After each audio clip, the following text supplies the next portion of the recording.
Then I'm gonna go from Northern California, shoot over to Phoenix to see my friend Demar and see his cycle studio that he's built. I met Demar again at the same time I met Tyler, and there's no other way to put this. And this is what I really love about Demar. His personality is so big and so infectious. It's really hard not to like him. I mean, he's so great, and he's just such a thoughtful person about how he shows up, and I really appreciate that.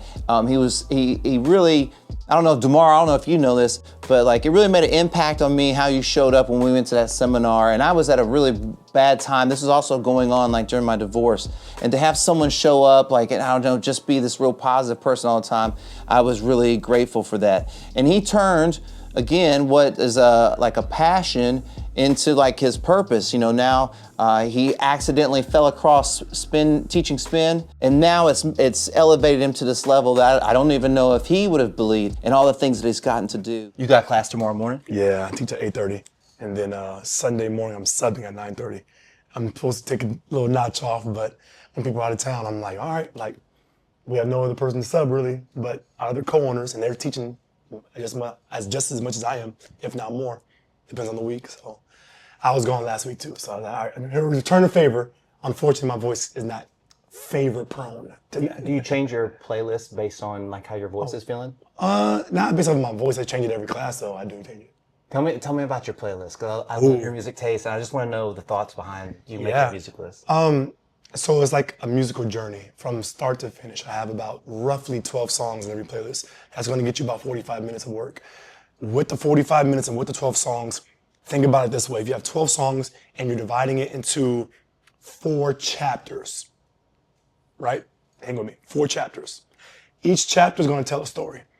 The first chapter, which is like the first 3 songs, that's going to be our intro. That's going to be where we all start to break the ice. Introduce the characters. Yeah, right? We're going to break the ice. We're going to come into it.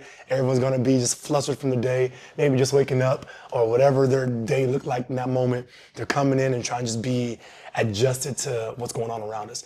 High energy, setting the standard, setting the tone. After that, the next chapter is going to be where we actually install the work. The work is, all right, clearly in the first chapter, you're tired. We're breathing heavy. Already drinking water, we're already 10 minutes in. We're like, shit, I'm working out. The next one, your body's used to doing that now. Now we're going. We're not stopping the song, we're just hitting it. After that, I'm gonna slow it down. So the third chapter, slowing it down. I call this like the meat and potatoes section of the class, right? Where we're going slow, heavy climb. Think about like the song, for example, I played in my class the other morning, my 90s hip hop and R&B, Rosa Parks by Outkast.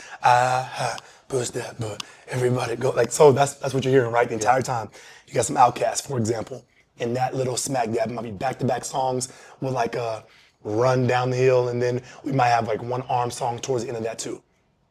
Next, the last chapter, I'm gonna call it, that's gonna be the messaging and closing chapter. That's where you are hearing a lot more of me talking about like whatever the motivation that is today, the inspiration that is today. It relates back to our theme that I might have talked about in the first chapter of our class. And so now we're in the 4th chapter. So now I start to uncover everybody's more prone to listening when they're tired. Right. When they're tired, your ears are wide open because you can't talk anymore.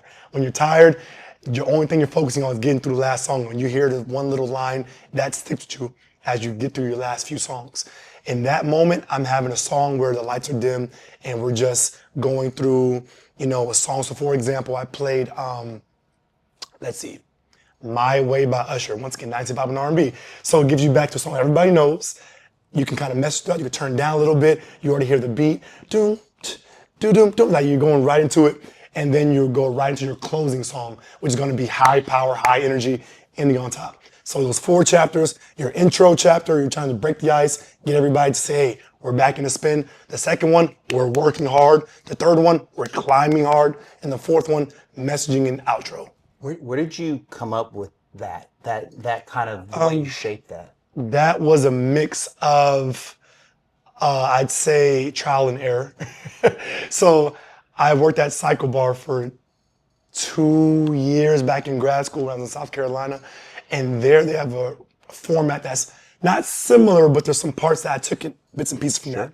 And then I liked having the idea, since I know my classes are inherently faster, having the middle, the meat and potato side section, having back-to-back climbs, where you're now not just catching your breath, but you're also working the muscles in a whole new way, adding more tension, adding more intensity, more power, more isolations. And then before and after that section, I thought it might be best to just throw more quicker movements, more fast twitch kind of movements, stuff that's going to think about introing choreography, because this is a kind of format that we're dancing a little bit on the bike. So I'm introing and outroing those two segments before and after the heavy hitting songs. So I thought my formula for all that was the best to kind of describe that to the average rider, because they find that flow a little bit more, I would say, musically, aesthetically pleasing to the ear. And also they kind of know what's coming. Like, Yeah. you know what I mean? Like you're Same giving them an formula. outline. Yep. Yeah. Yep, same formula. Okay, so here y'all do like themed rides, Yep. right? Like 90s. And y'all, like you said, you're gonna do like a Taylor Swift ride tomorrow, right? Or something like Yeah, that. so at 9:30 tomorrow, Holland, she's really known in this space, in this spin industry space, for all like the pop music, woman empowerment, Taylor Swift, big Swifties as well, Sabrina Carpenter rides, Tate McRae ride, anything that's like popular right now that everybody like is seeking the nearest concert ticket, chances are she'll give you a performance for that. So she is having that class tomorrow at 9:30, and it's already sold out for the last week or two. Okay, so and you do the same thing, right? Okay, so I'm gonna kind of put you on the spot, and if you can't use this one, give me another one. Okay. Yep. You've done like a Drake ride before, I'm sure. Yeah, I did Drake ride a week and a half ago, actually. Okay. Yeah. Tell me the songs and how you storied them out. Tell me the chapters of the Drake ride, because I'm curious about what songs you use for what chapters. Yeah. So I'm on a theme ride. I'm still sticking with my same structure, but for that theme ride, I wanted to bring us through the evolution of Drake. So I started off with early Drake. Old Drake. In your intro. The stuff that everybody's like, oh my God, I loved the old Drake. I loved the nostalgia of Drake. That's what I'm showing you up front with. And then people just walked out of the class after that, right? Yeah, right. Okay. I don't like new Drake. Yes. I've already got my, your Marvin's Room, your The Motto, your Underground Kings, your whatever you want to play, right? Yeah. Early Drake, the Take Care Drake, and earlier. That's what I normally would start out with in that particular class. Now, once we move into the Drake of the working part, right? The next, say, chapter, the second chapter, right? You're looking at your Drake that, if you're reading this, it's too late. That's a good one to think about that. Nothing was the same. All those songs and those kind of albums, those kind of chapters in Drake's life, I have that in my working chapter. Now my like meat and potatoes, we're slow, we're grinding it out. Nothing was the same, it was there, but now I'm looking at maybe Scorpion. I'm looking at maybe, what else did I play? More Life, Views. Those are gonna be that section. And now in the back half, the messaging half, granted, you can now pull back from the top if you want to like be more nostalgic, because people like to have nostalgic songs that they know towards the end. But for this particular class, I went the more new approach, which is gonna be, what did I use in that class actually? I'm trying to think. I went a little bit of a mixture. So when he had his collab albums, because once again, last week, we're thinking about certain seasons in everybody's life. We're thinking about like the fall weather, all kind of stuff. So I'm looking at going into his collabs with Future, his collabs with 21 Savage. So Her Loss, Honestly Never Mind. Those ones was great closure because there's some great mixes I found to kind of close this out. What a Time to Be Alive with him and Future. So I went the collab route to close it, start off with nostalgia, brought you through more nostalgia, newer nostalgia, went through more recent, heavy, like the time we went to Vegas, to see Drake Scorpion. Yeah, you were there, right? Bang, right into Scorpion, and then close it out with more features that he's on to kind of like a full circle moment to close it out. I totally forgot we went to that Drake concert. Yes. You said that. And I was like, wait, that was you. I was like, yeah, that was that. Yeah, that was it. Like, yeah, because my buddy hooked up all those tickets. Yep. I totally forgot about that. Yep. Me, you, and like two of my other buddies. Yeah, we were there. And my ex-wife went to the fight. Yeah, the fight. And we got to see the fight. The Conor McGregor fight. Yeah, we got to see the fight at the thing. Yeah. That was 2018, I think. Whenever that was, doesn't matter. But I was like, wow. And full circle moment. Back here listening to Drake now. So. What is your personal favorite artist to ride to? What gives you like if you do a class of blank? Oh yeah. You're like, man, I'm jazzed up for this class. What is? Ooh, this is in my opinion, a pretty easy one for me. So for me, what's always going to get me motivated is going to check every box. Messaging is going to always be there. Intensity, the flow, these 3 artists. Okay. A$AP Ferg, Yes. Teddy Swims. Really? Teddy Swims. And then if I'm throwing the third one, I love me like a female rapper, like you can have your Meg, the Stallion, you can do Glorilla. For this one, let's stay with Glorilla, because I feel like hers hit a little bit more like Ferg, and then she also has songs with Teddy Swims as well. So there's a little balance between if I want to go between that. If I want to take out Glorilla, I would throw in Big X Plug. Yeah? Yeah, Big X Plug is my guy. Tell me more about a Teddy Swims class. I'm fascinated by that. Okay, so with Teddy Swims, if I'm not even looking for mixes, because there's mixes out there that other DJs played, like the song from the Doors or the song that he has. He has a few others, he has some mixes. But Teddy Swims gives a soulful presence to where the beat is always going to be catchy, it's always going to be fine. You can find the beat no matter what you're doing, but you're throwing in a level of soothing, soulful energy that people don't anticipate wanting and needing until they're hearing it. And they're like, ooh, I can go for another few more minutes on this one. I don't have to have somebody yelling at me. It feels like The a weird. voice- It feels like it keeps a constant pace in a weird way. Yeah, and you can have a conversation. I can give my messaging out. If I turn down the music a little bit and all you hear is kind of the beat in the background and you're hearing me talk over it, it still feels the same. I'm not having to raise my voice because, as you know, my voice is in shambles as it is from teaching so much. So Teddy Swims checks a lot of boxes. I can teach a Teddy Swims class if he had the songs I wanted to dish out in that same structure. I can give you a Teddy Swims class right now because he has so much depth to what he has on display that he has. I like Post Malone for that same reason as well. Sure. On a more bigger sense. I like, we can even go back a little bit more to Justin Timberlake. He has more variety. Once again, Teddy Swims is more soulful in my opinion, but that, Jelly Roll, if you want to go to a different kind of genre, same kind of sphere you can hit around. And there's a couple of the artists that has the same kind of vibe, no matter the pace of the song, that you can still deliver what I just listed with those 4 artists right there. Do you find yourself listening to music you wouldn't normally listen to because of this? 100%. So Even looking for music? Yeah, 100%. So I tell people all the time when I'm training other studios or other instructors in general, is you can find your biggest message to display and to say to your class by listening to stuff that you don't normally listen to. If you listen to the same hip hop song, the same pop song, the same country song, or the same genre over and over again, what you see and what you hear is going to be what you say. So if you're saying or if you're hearing and seeing the same thing over and over again, you're going to believe it. You're going to start saying it. I want to have a bigger perspective. I want to have a bigger net. A bigger message. Bigger message. I want to be having a more relatable message. So my classes aren't going to be the same. Why should my message be, right? So I want to now take out, if there's a song and country that I want to dabble into, I'll go that route. I'll go to, a Luke Bryan and figure out what I can get out of that.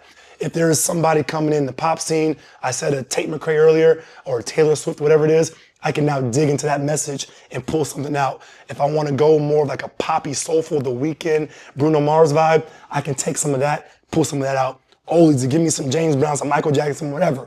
I can pull some of that. So messaging comes from what you hear and what you kind of put yourself through every day.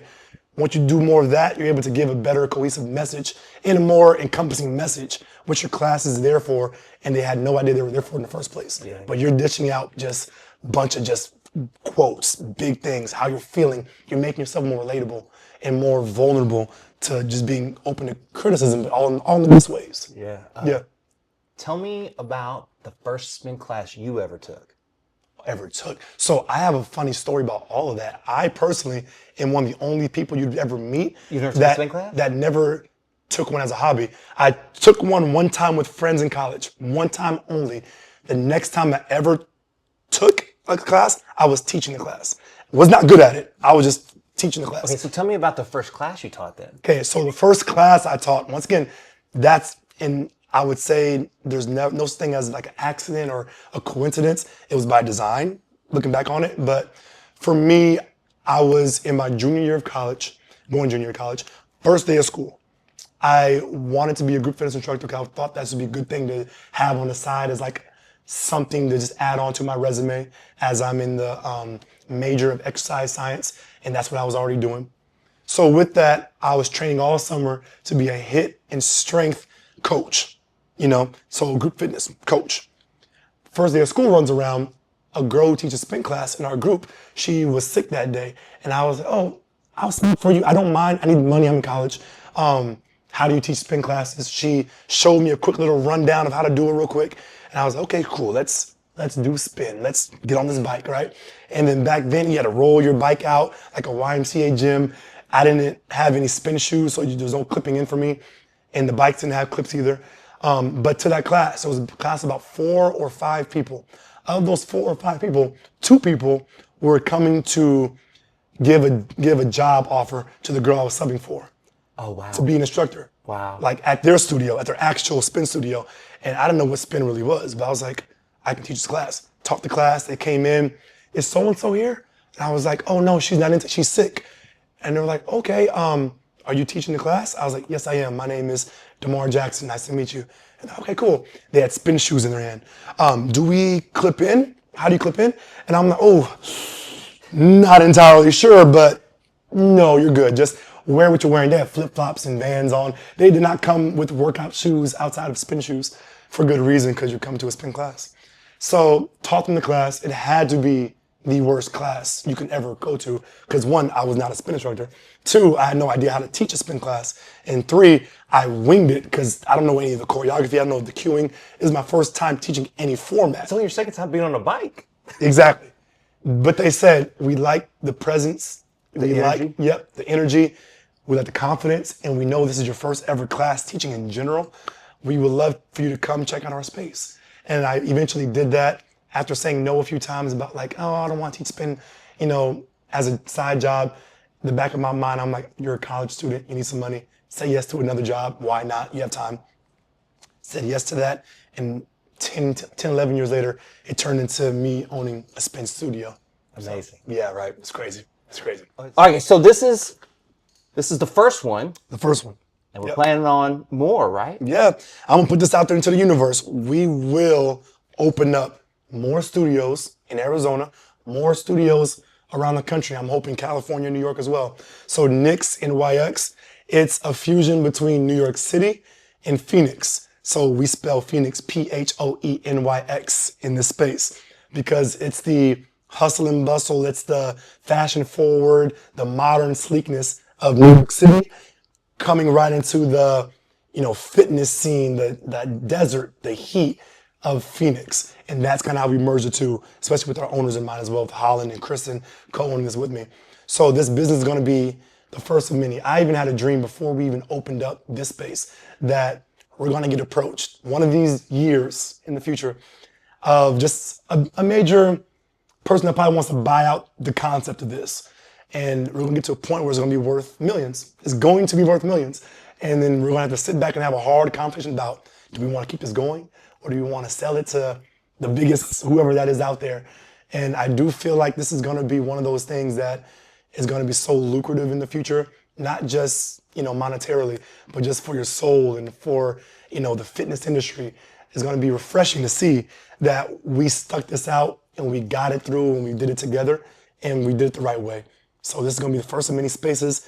And when we get to that point, I'm going to remind you of this moment that, hey, I sold or I whatever in this space, and we're worth millions, and I don't care about the money, but the fact that we were able to work to get there, it had to start somewhere. So yeah. Well, I think, when you create something and you have that ability to set it, the fact that it got to somewhere that someone else wants to buy it means, man, you did pretty good. I feel like you did pretty good, right? Yeah. Like you set out to do this thing, and it's like your point. You get to that point, and you got to decide, well, is it about that, or do I have other adventures I want to take, or do I just want to ride off in the sunset? And because at the end of the day, like this, I'm in year 11 of teaching, and a lot of the other instructors, they may not be so far along, so their mind not even thinking about. I can't even imagine the day I stop teaching. For me, I imagine that when I'm up early in the morning, I'm like, my voice, like I said, my voice is going out, everything's going out, my body still feels able, but I'm just thinking realistically, how much longer do I see myself actively being on the bike, teaching 8, 9, 10 times a week? Who knows? But I think I can serve this role in this business in a different way. It doesn't have to always be on the bike. And I definitely feel like we're only going to be on the up and up. Kind of. Well, I'm telling you, if you ever get to a place where the teacher doesn't have to sit on the bike, Right. He said just being there. Yeah, as long as I don't have to bike, I mean, like I'm good. I'm good. I do like the idea that, this job that we have doesn't feel like a job, but we get to work out just by coming to work every day. Yeah. And that's a blessing because I get to stay in relatively decent shape every day just by showing up to work. And I'm being a little facetious about that because I think ultimately, part of why the class shows up and part of why you have such a big impact is how hard you ride, how you ride. I see all the videos, man. You're just like going, and it feels like you're barely off the bike. Barely do I see you like walking around and like doing stuff. Yeah, so I try to dabble a little bit. So I feel like over the time I've started to get off the bike a little bit more, pick and choose my battles, I guess I'd say. Like if there's a sprint, like a fast song or even a jog, I like to stay on for those because for some reason my mind can just tune it out and I can just give you the choreo and we're good. But when we're on like the climbs and we're on like the other stuff, the choreography, I try to hop off the bike a little bit more for those because I feel like I can do that in my sleep. I want to see y'all do. I want to hype you up. I want to stand next to you while you do it. So you got to pick and choose your battles, but I'm on the bike a lot. Yeah. When you coach other people, like when you go to teach other spin instructors, and we were kind of talking about the stories before, do you build the stories like that? Do you kind of give them that outline? In the music setting, yeah. Yeah, so got back from Canada. I was telling them the same thing. We had a whole 3-hour training one of the 2 days I was there, or 3 days I was there.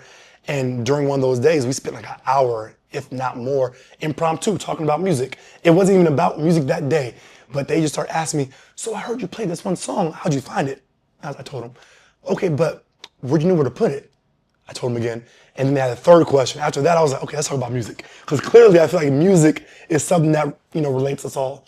So for me finding music and me dealing with all that stuff, the stories is something that I personally feel like I came up with. I'm sure other instructors do it in different ways. Yeah. But that structure, I'm like. That's your structure. Yeah, that's the one that works best for me, that I can plug and play any song. And also, that gives me the freedom to not have to spend an hour, 3, 4, 5 hours making a playlist. I already know what type of tempo I'm looking for each song. I think I just plug the song, different genre, different whatever, to match that cadence. And if the cadence is right, the songs are different, it's a great playlist. Yeah. So I kind of told you what I'm on, right, on this journey of like trying to figure out like this purpose of my podcast outside of monetary value of why we do things. Like, a lot of times we do things just to make money, but these things that have passion and purpose find us. And you kind of said that, you go, this found you, right? Yeah. So if you could just speak to what, owning the studio or teaching spin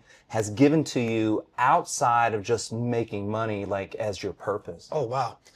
So big moments in my life that stands out to me by teaching spin before I even get to my purpose. But just by teaching spin, I have been able to teach in front of almost 1,000 people at once. Didn't you do a stadium thing? I was there. Yeah. And we were at the Petco Park where the Padres played in San Diego.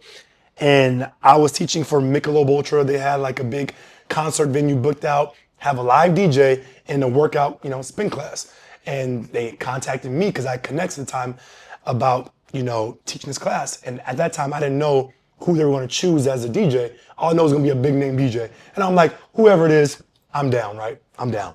I said yes to everything. And then eventually hopped on stage, turned around, it was Zed. And I was, oh shoot, Zed's here. This is amazing. And I didn't know what song he was going to play next. Every song he was playing, my mind is everywhere. That's all right. I rationalize it. This is a jog. This is a sprint. This is a side to side. This is a climb. And I'm just doing it on the fly. But I've been doing it for so long. I hear a song. I know exactly how to go through it. So one big thing that happened was that. That's probably the biggest thing I've done so far. Traveling. I'm able to travel internationally. I just got back from Canada, Montreal. I was there for a weekend teaching other instructors in a new space that they had up there about basically the fundamentals and getting through that and how to expand your own community. I've been to Mexico City, been to Guadalajara. I've been to other spots in the country just by doing that. Now, let's go to the purpose. For the purpose side, I think community outreach is kind of the thing that I'm like most proud of because I see that as a purpose thing every day. I think that fuels my why. And in return, that why gives energy to other people to want to keep, first off, coming back. The fact that we are even here in this building after this being a dream is something that I don't take lightly. And I'm like, thank y'all every morning for coming up at 5:30, 6 in the morning to take a class. We're on a bike, not going anywhere, but we're actually going everywhere in our minds, right? That's amazing to me. So I think community outreach is the biggest purpose. If you don't pay me another cent or dime, would you say, you know what, your bills are paid for, but you don't get paid anything past your own means, I would fully be able to do this for the rest of my life. Because I feel like I get paid in other ways throughout just being in front of people every day that I know 100% affects me in a negative way if I don't do it. If I don't do it for X amount of time, I miss the people. I miss celebrating others. I miss celebrating their milestones and their accomplishments. I miss playlisting. I miss all the small things that instructors deem as very like time consuming. Time consuming. You love all that monotonous, mundane, and they're going through it. And I'm like, the more I go through it, the more I'm like, I would regret not doing this. Because this is also a big part of our job and what people look forward to after their long day with their kids or at school or whatever that's going on in their life. If this is the hardest part of my day, this is easy compared to everybody else's other parts of their day. And I gotta just be thankful for that. Will you really quickly, tell me about always saying yes. Mm-hmm. I want you to tell me about the benefits and the positive aspects of always saying yes. Yeah. So I'm a big yes person. What that means in my mind is if there's an opportunity out there that I have the capacity for, I'll say yes to it. Because I never know what's going to lead. For example, the whole concert thing, that was going on a whim, just from the sake of Michelob Ultra contacting me saying, would you be open to this? We can't give you the specifics yet, and we can't tell you how much it pays or what it's going to be outside of you teaching a class. Yes or no? I'm like, yes. By saying yes, it opens up so many doors. By saying yes, it gives you mental, emotional, physical keys to unlock new doors. By saying yes, you're now opening yourself up to more experiences. The moment you say no, you have no idea what door or blessing you might have closed because you didn't think you had the capacity for it. The moment you say no to something, you're automatically giving that moment the benefit of the doubt that it's not meant for me. When you say yes to it, you're now open to saying, hey, is it meant for me? Let's see. Let's figure it out. So the power of saying yes goes deeper than just a word yes. It goes into the understanding that I'm open for more because I know my life has more room to grow. Have you always been this way? Yeah, I have. Where'd you get that from? Where'd that come from? Oof.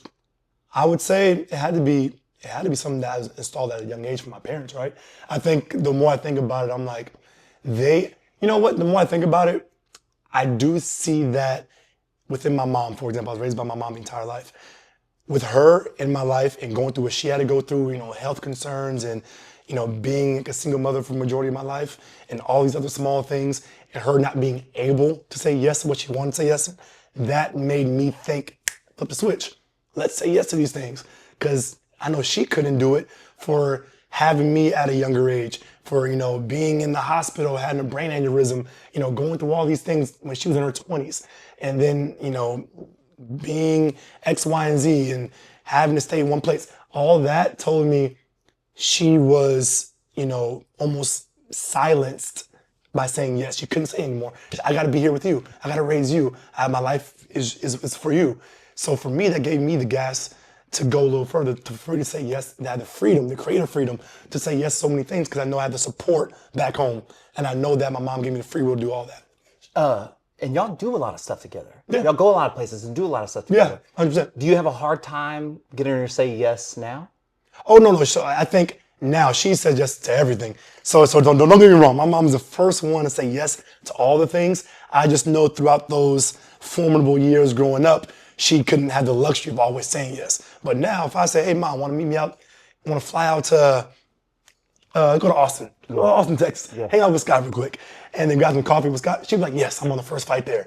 She was so easily saying yes that it's not even a no thought in her mind. That's awesome. I mean, because like a lot of times as we age, people get to where they just say no all the time, right? So maybe, like you said, maybe it was she always a person to say yes. Just during the time where she had to take care of you, she had to say a different kind of yes. She had to say a yes to you instead of a yes to the rest of it. That's the best way to put it.